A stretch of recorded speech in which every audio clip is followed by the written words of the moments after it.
Some more Formula 1 news for you guys, and it's only just came in hot off the press, and it's that Pascal Wehrlein has signed for Manor for 2016, which in my opinion is a really good decision. Obviously there is a link there with the sort of Mercedes power unit and him being the Mercedes reserve driver for last year.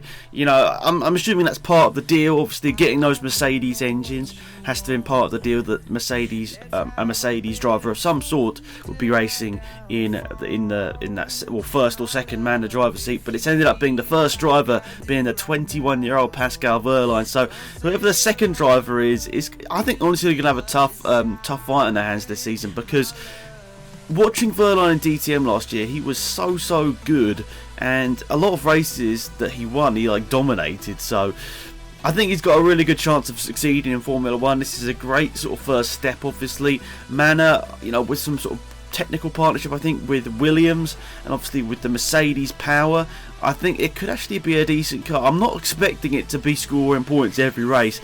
I think they might have it could be their best season to date in terms of, general race pace. It could be, not that far off the front, guys, especially with that Mercedes power unit. But I think it's definitely a good introduction to Formula 1.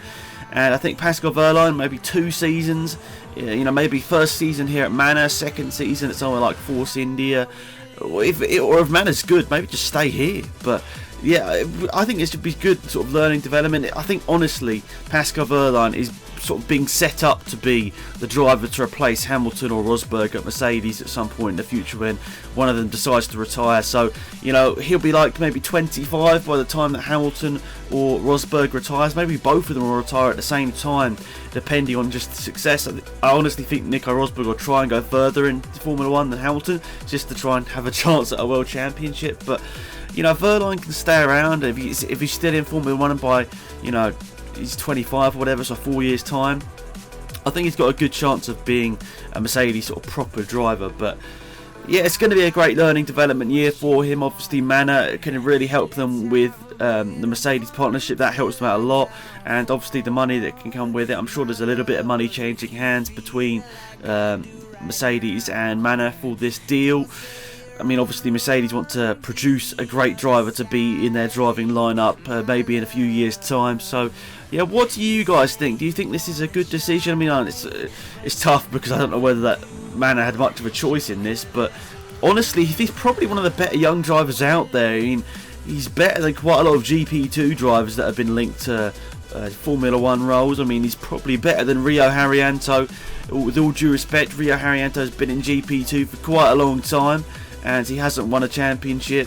He hasn't won many races either, but yet he's been linked to the Manor role. So I'm not too sure exactly what's going to be going on with that, but obviously Rio Haryanto does bring a lot of sponsorship money to the team. So whether he'll be a reserve driver for a bigger team, or maybe he'll snatch the second Manor seat, I'm not too sure. But I'm happy with this decision. It's nice to see a young driver, a really talented driver, one that probably wouldn't be as far up in motorsport if it, without Mercedes, to be perfectly honest. He doesn't really have a big backer behind him except for Mercedes. So I think it's great to see Mercedes obviously trying to promote their young talent. Obviously they try I'm not too sure, because last season I'm a bit confused whether Roberto Merri was still part of the Mercedes DTM program. So I'm not too sure whether that had sort of any help with him getting that seat at all. I mean, I know at the time they weren't Mercedes power, but maybe Roberto Merri was helped a bit in sponsorship terms by Mercedes. But yeah, that's pretty much it for this video, guys. Thank you for watching. Hopefully you enjoyed it. Let me know who you think will be the second driver alongside Pascal Wehrlein. I'll leave some links down below to read this story for yourself. But it's great for Manor to have a young driver in there that will bring a lot of enthusiasm and talent to the team, and it's definitely great for Formula 1. Thanks for watching. It's been Goodbye.